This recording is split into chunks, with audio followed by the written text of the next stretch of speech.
When should you start exit planning? The answer is now. It is never too late to begin the exit planning process.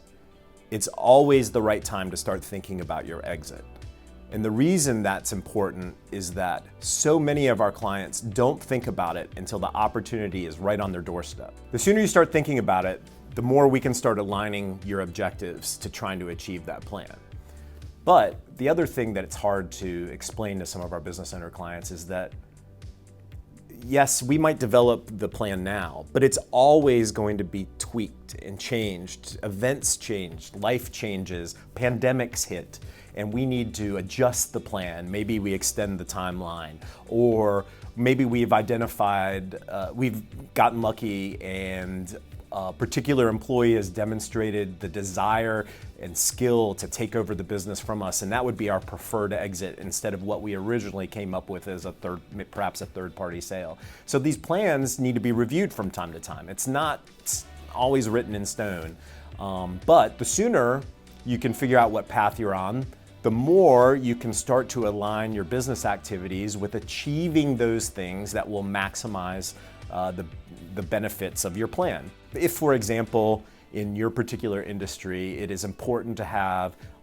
large numbers of recurring revenue sources, and that's what's being measured by prospective buyers, knowing that early on and therefore gearing your sales and marketing activities to those sorts of clients would be beneficial. If it's super important in your business to have great supplier relationships because it's a niche product of some sort or you're using a niche material, well, let's make sure we have those down and maybe diversify those sources as well so that you're not beholden to a particular supplier. And those are the sorts of things that helping a business owner think about how their company's valued and how a prospective buyer or would look at their company, we can start pointing them in the right direction. What does that have to do with law? I am not a business advisor. I am a legal advisor. But part of all this stuff would be making sure that the legal documents are in order, they've formed their business properly, and they have all the legal and corporate records that they should have, that the vendor and customer contracts that they're using have nice, have favorable terms and would look good to a prospective buyer. Maybe they need some brand protection.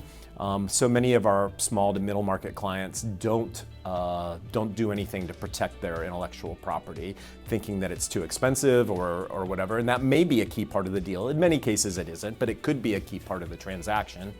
And then there's other issues that pop up. There's always some kind of skeletons in the closet or perhaps a little dirt that we need to clean up and make the business shine a little bit more.